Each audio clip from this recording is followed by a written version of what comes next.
Chapter 1. Emma? What are you doing here? I asked, stepping into the room. My younger sister, Emma, jumped up like a startled rabbit, her hands fumbling behind her back as she tried to hide something. I tilted my head, narrowing my eyes. For a moment, I felt disoriented, like I was caught in a strange dream. Then it hit me. I had been reborn. Reborn to this exact day, the day I discovered Emma was pregnant. The memory came rushing back. I had seen her acting suspiciously, sneaking into her bedroom like she was hiding something.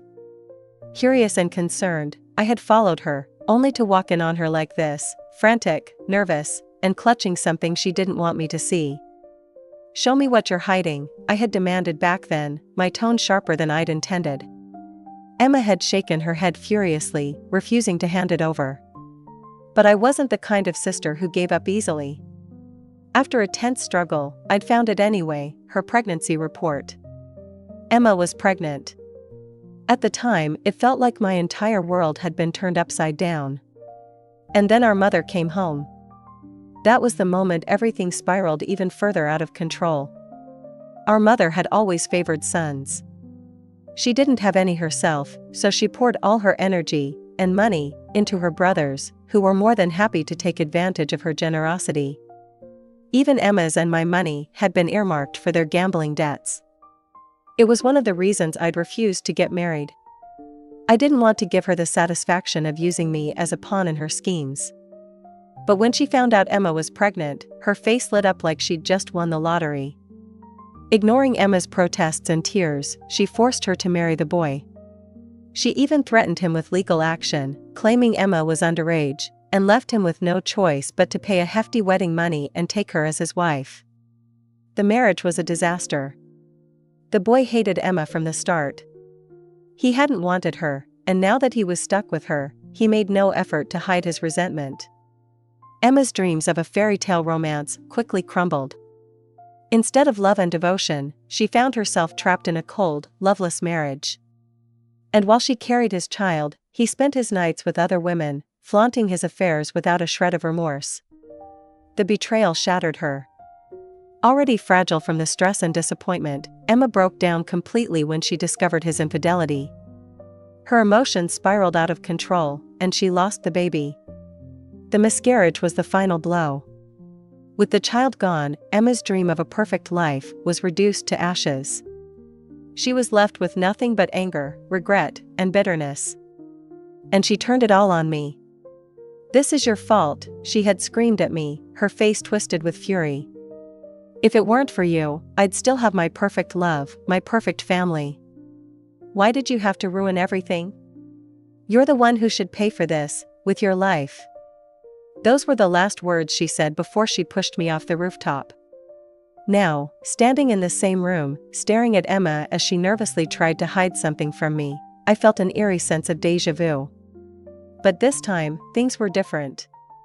This time, I smiled. "What's wrong?" I asked casually, my tone light. "Relax, Emma. I just wanted to give you some spending money." Reaching into my pocket, I pulled out 5 crisp $100 bills and handed them to her. She blinked at me, surprised. It wasn't just spending money. It was my way of giving her a head start, fuel for her runaway fantasy, if that's what she wanted. Because this time I wasn't going to stop her. This time, I'd let her chase her dreams, no matter how misguided they were. I smiled at her again, my voice calm and sweet. "Go ahead, Emma. Live your best life. And don't worry, I'll be right here, watching it all unfold." After all, I was the perfect sister, wasn't I? And this time, I'd make sure her story ended the way it was supposed to. Chapter 2. Emma was gone. She didn't wait for Mom to come home that evening. Instead, she left in a rush, slipping out of the house like a shadow. She didn't trust me, of course. She probably thought my earlier kindness was just a trick. Mom didn't care much for either of us, so it had always fallen to me to raise Emma, to discipline her, to protect her. And because of that, Emma feared me more than anyone else. To give her a clean getaway, I made myself scarce that evening, going out for dinner with some friends. When I got back, Mom was waiting for me in the living room. She glanced up from her spot on the couch, and her eyes narrowed when she noticed I was alone. "Where's Emma?" she snapped. "Why are you back by yourself?" Feigning confusion, I tilted my head. "Emma? Didn't she come home already? I thought she was in her room doing homework." Mom's expression darkened. "Her room's empty. That little brat, she's out running around again, isn't she? She's getting bolder by the day. Doesn't even bother coming home anymore? What's next, huh? Is she planning to cut ties with me completely?" She kept muttering under her breath, cursing Emma like she always did. She had no idea Emma had actually run away. But that wasn't enough for me. I put on my best panicked sister act, rushing into Emma's room and noisily rummaging around. A moment later, I came out wide-eyed and breathless. "Mom. She's gone. Emma took all her stuff with her." You don't think she ran away, do you?" That got Mom's attention. Her face twisted into something between fear and rage. She didn't care that Emma had run away. What really scared her was the idea that Emma might have been lured away by some man. To Mom, Emma wasn't her daughter, she was an asset. She'd already lost control over me, and I could see how much she hated it.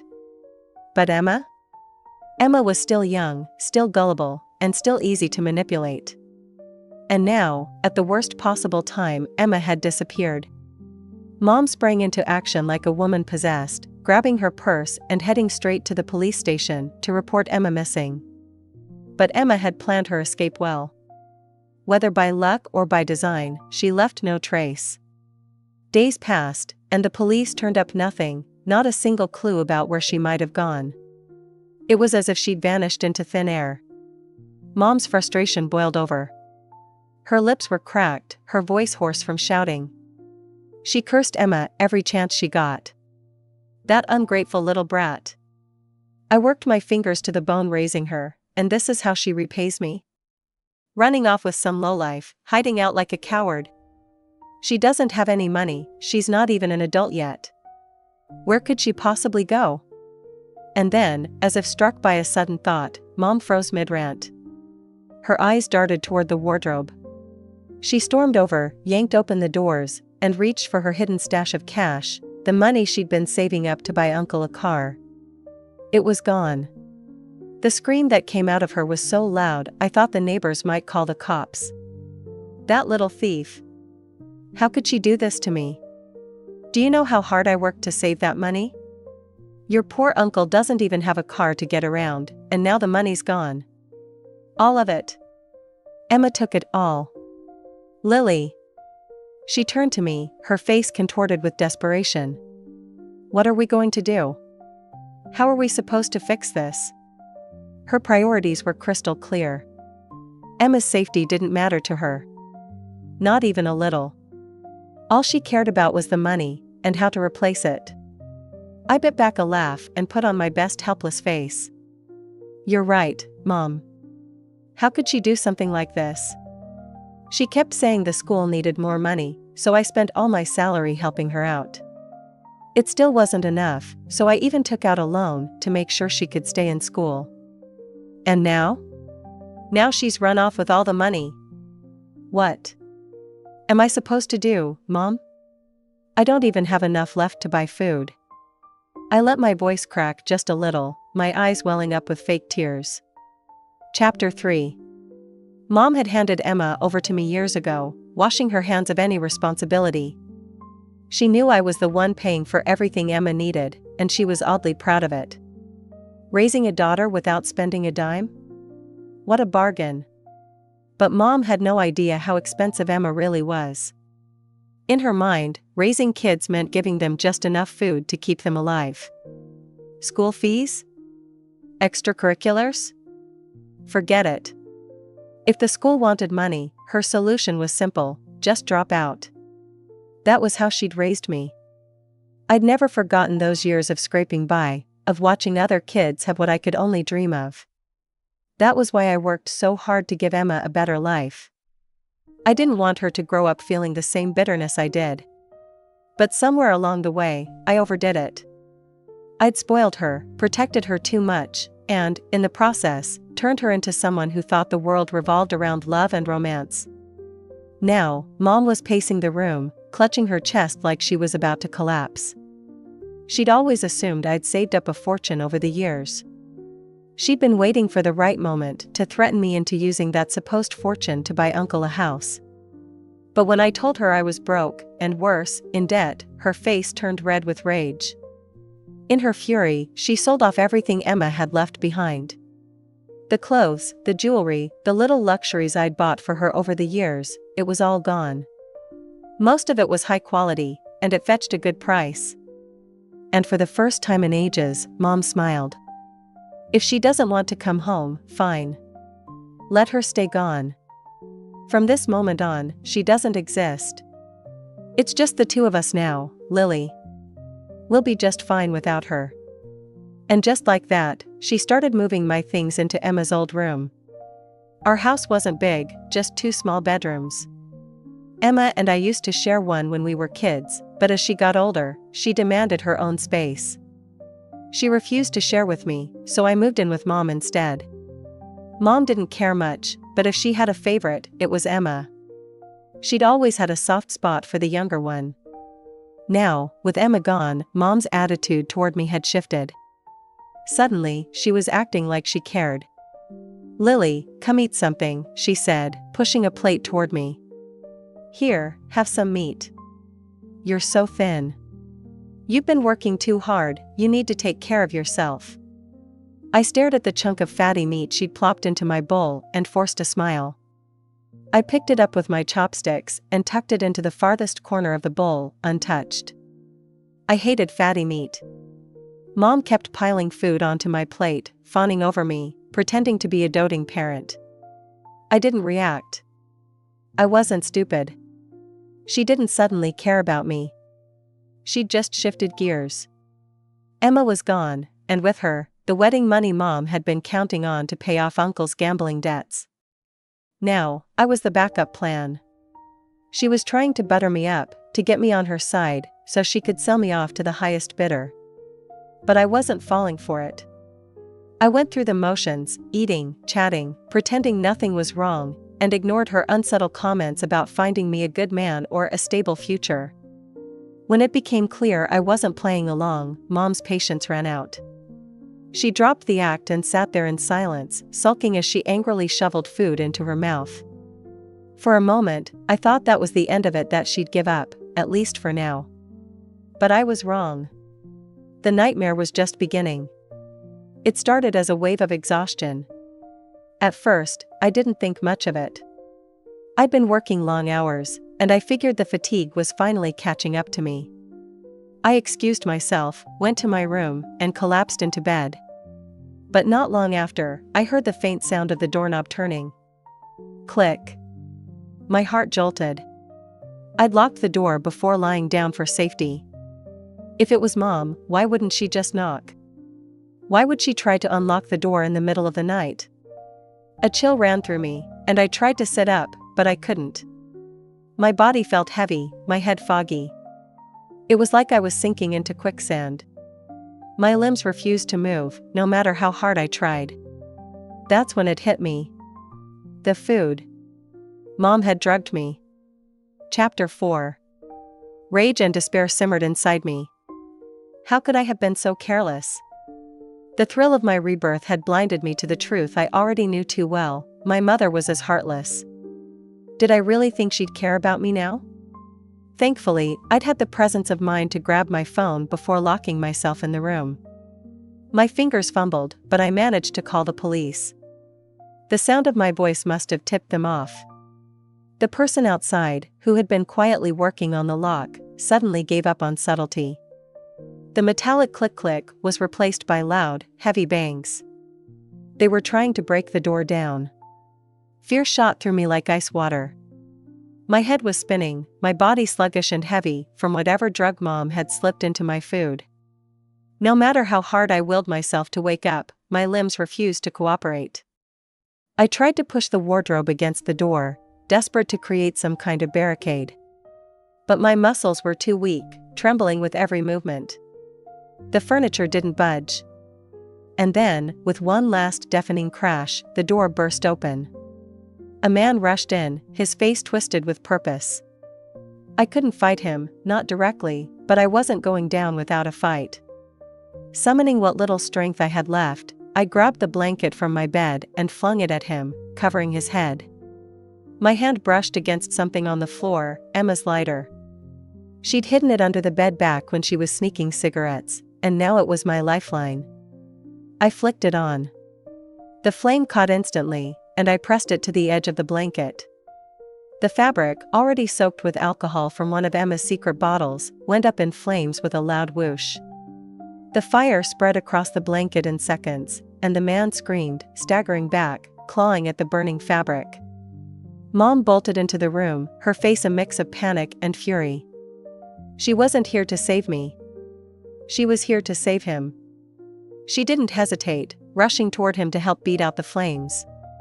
So, this was her plan all along.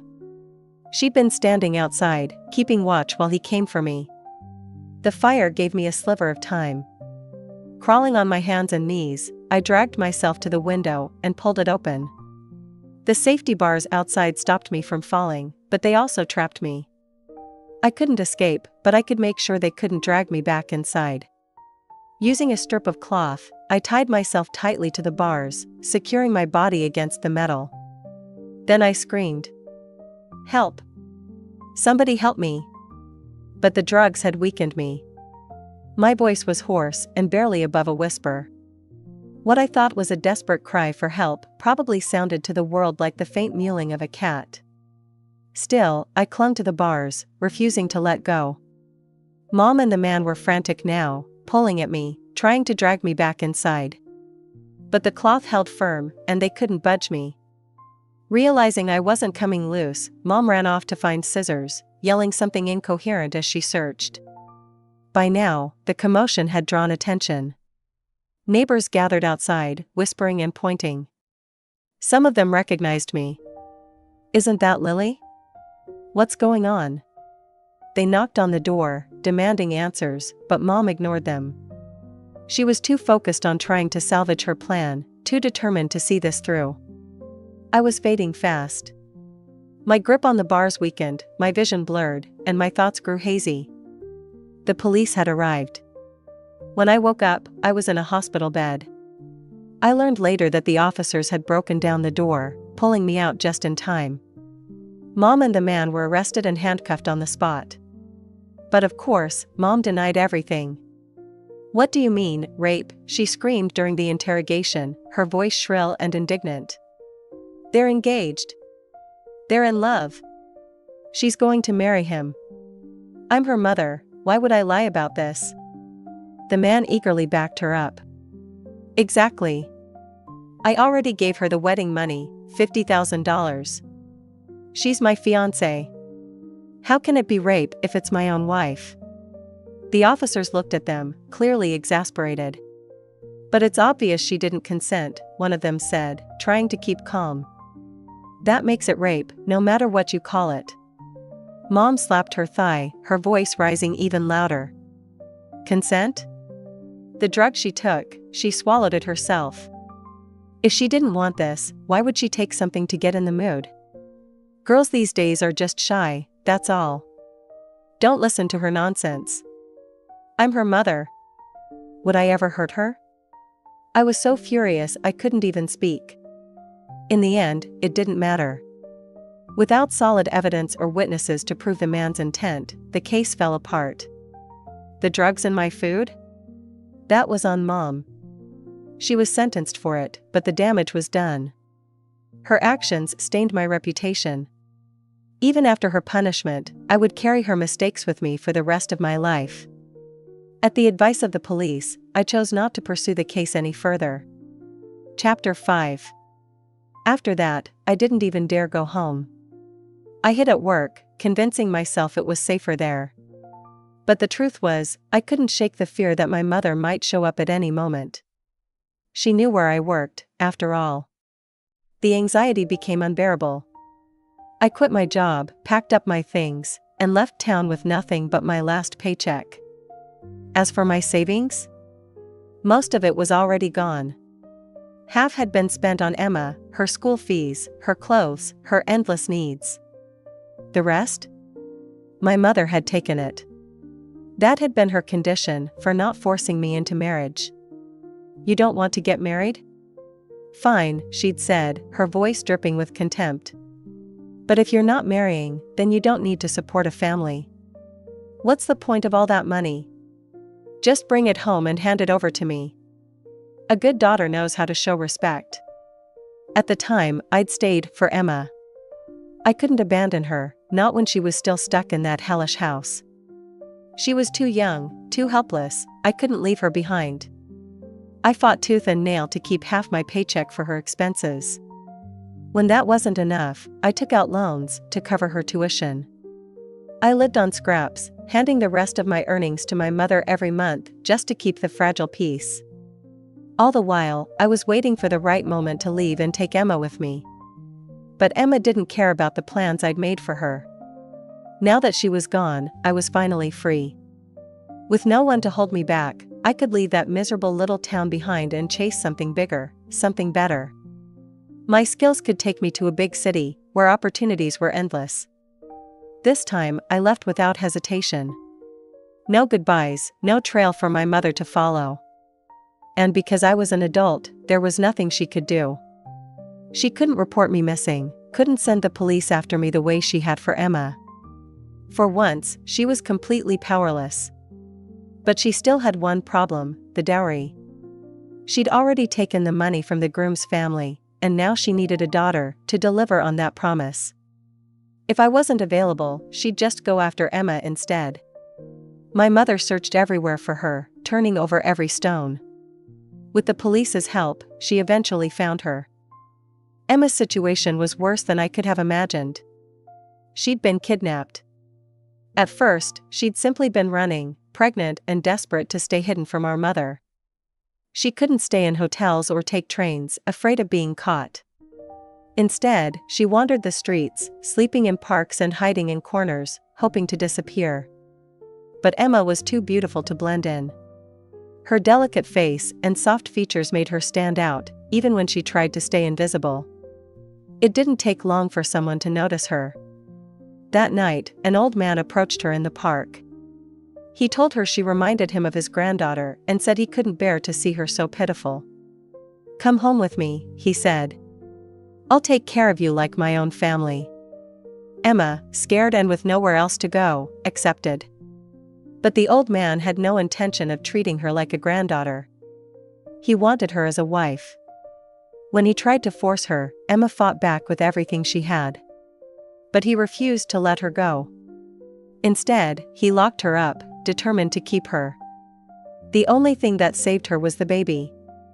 The old man, convinced the child was his, became ecstatic at the thought of being a father again. He treated Emma like a treasure, catering to her every need. Emma, realizing the danger of her situation, didn't dare tell him the truth. She played along, letting him believe the baby was his.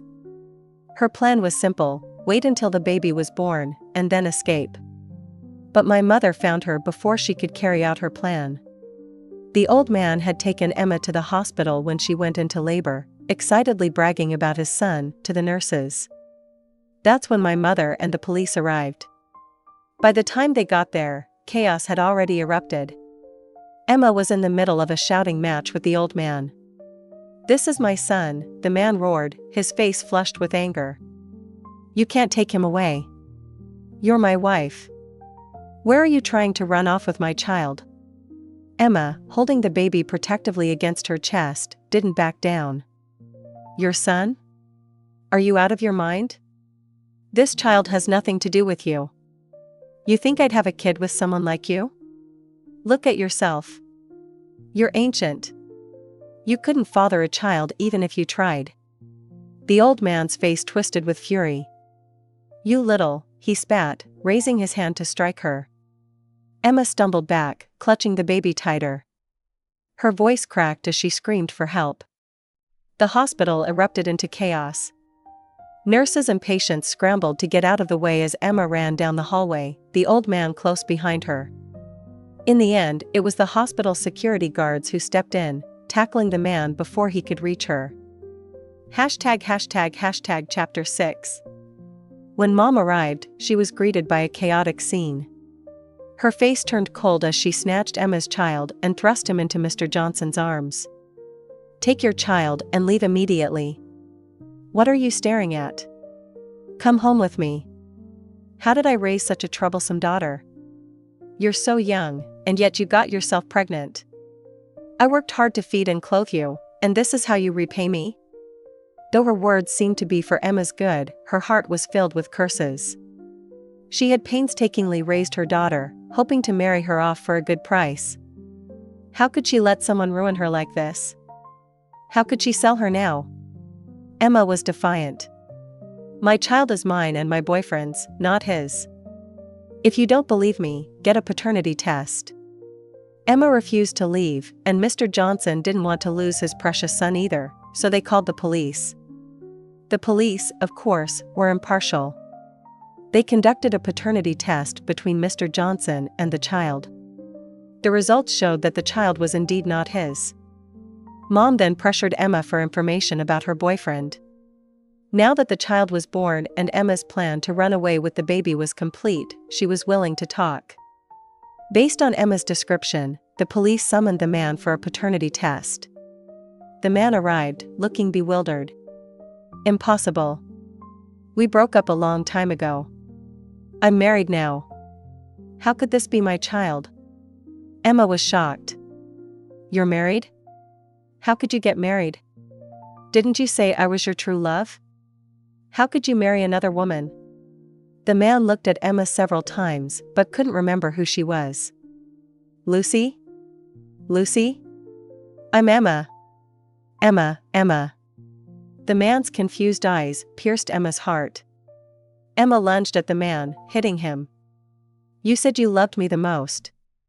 You said you would marry me. That's why I gave you my first time." The man suddenly understood. "But didn't you say you didn't care about me? You deleted my contact the next day and disappeared. That was a tactic to make you chase me. Couldn't you have tried to keep me?" "I ran away because I was pregnant with your child." The man was baffled. "But you did run away. I thought you didn't want to be with me. I've been married for a long time." "No, you have to divorce her." "How can you abandon our child?" "Divorce her immediately." Emma was lost in her own world, trying to defend her perfect love. The man was having none of it. Hearing Emma's absurd demands, his face changed. "What are you talking about? My wife and I are very happy. Don't spread lies. My wife is pregnant. I've checked, she's carrying a healthy baby boy, the heir of the Johnson family." Emma was furious. It shouldn't be like this. She was his first woman, her child was his first child. He was her man. How could he be with another woman? "I gave birth to your firstborn. This is your first son. You said you loved me, that's why I had him." The man didn't believe her. "You say he's mine, but who knows whose child he really is? We haven't seen each other in ages. And if he was really mine, why didn't you tell me back then? You ran away with the child because you felt guilty." Chapter 7. Emma couldn't say that she got the idea from a novel. She was speechless. Having just given birth and experiencing such a series of events, Emma fainted from the man's harsh words. Later, the doctor arranged for a paternity test between the man and the child, but the man refused. "No, I said he's not mine, so he's not mine. You can't make me take a paternity test. I'm telling you, this child isn't mine. I won't pay a cent in child support." Emma wanted to make a scene, but Mom covered her mouth and dragged her away. Mom had already threatened the man with Emma's underage status and extorted $10,000 in hush money from him. The man, having spent all his savings to marry his wife, didn't want these messy affairs to disturb his pregnant wife. He agreed immediately, gave Mom $10,000, and left without looking back. He didn't want Emma or the child. In the past life, he married Emma but still fooled around because Emma was devoted to him. He knew that no matter how much he messed around, Emma wouldn't leave him. She begged to marry him. But now, his wife was someone he spent a lot of money to marry. He wouldn't dare mess around. Emma finally returned with the child, but the outcome was not what she had hoped for. She was still so young. She should be enjoying life at school, having a beautiful romance. Why wasn't reality like that? The baby's piercing cries brought Emma back to reality. Emma covered her face and cried in despair. "Mom, take this child away. Take him away. I don't want to see him." Emma's sharp cries pierced the room. Mom rushed in and slapped her. She then roughly uncovered Emma's clothes and forced her to breastfeed the baby. "The baby is hungry, can't you hear? You gave birth to him, you feed him. Don't think I'll spend money on formula. I worked hard to raise you, and this is how you repay me. I haven't even settled accounts with you yet." Emma was in a daze. Her life was ruined. She just wanted to be left alone, but the baby was constantly tormenting her. Mom worked 8 jobs a day to earn money for Uncle, leaving no time to care for Emma or money to give her. Emma had no money, surviving on the bread and porridge Mom brought home each day. But this food wasn't enough to feed herself, let alone the baby. The baby was constantly hungry and cried all the time. Emma was so annoyed she wished she could make him stop crying forever.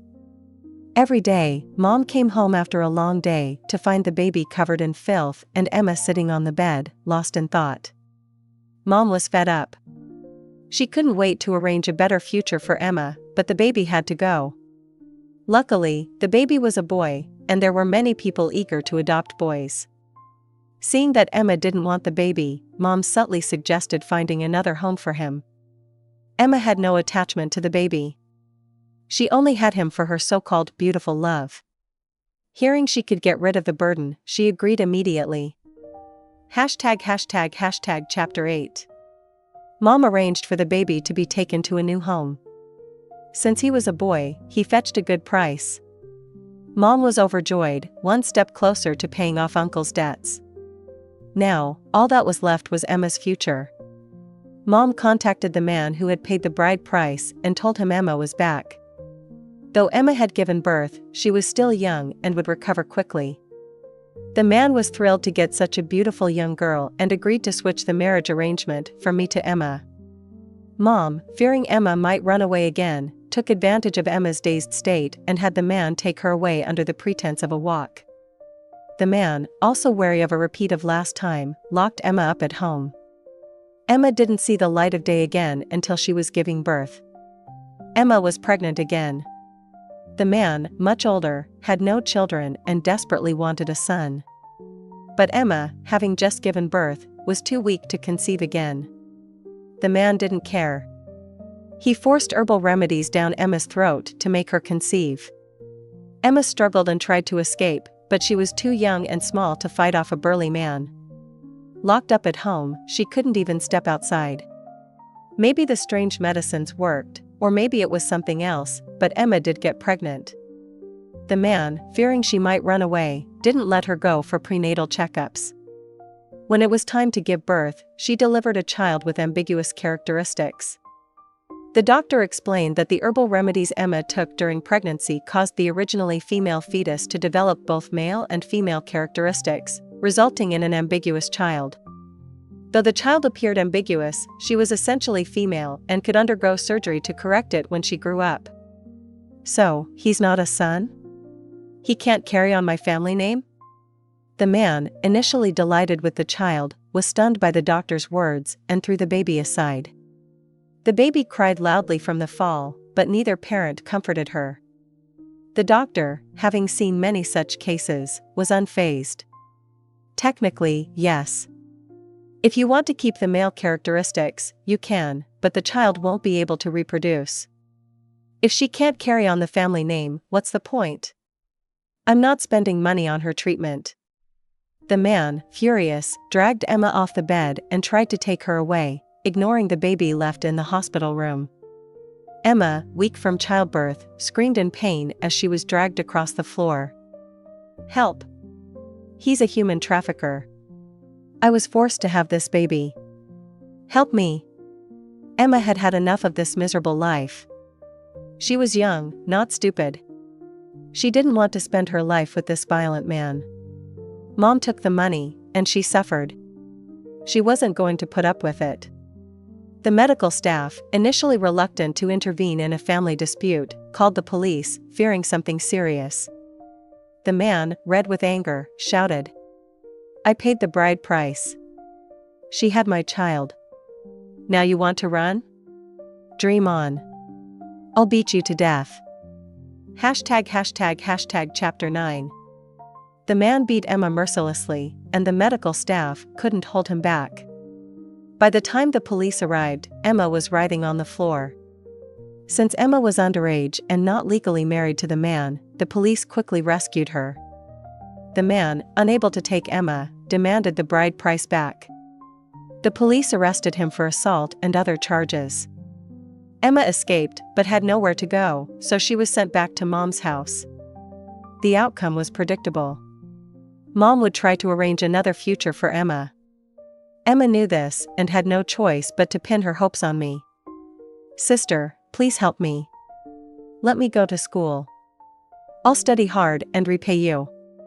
I was silent for a long time on the other end of the line. People only realize what they have lost when it's gone. Was she regretting losing me as a sister? No, she regretted losing someone who would unconditionally spend money on her. Emma, sensing my silence, panicked and screamed at me. "If you don't help me, you'll be next. Do you think you can escape? I know you despise me for being dirty, but isn't this all your fault? If you had stopped me, things wouldn't have turned out this way. Yes, it's all your fault. You owe me. You can't abandon me. See, bad people remain bad because they are rotten to the core." But I still helped her. I had to. I wouldn't let Mom or Emma off the hook. I gently comforted Emma and expressed sympathy for her plight. "Sigh, it's not that I don't want to help you, but I'm powerless. I feel for you.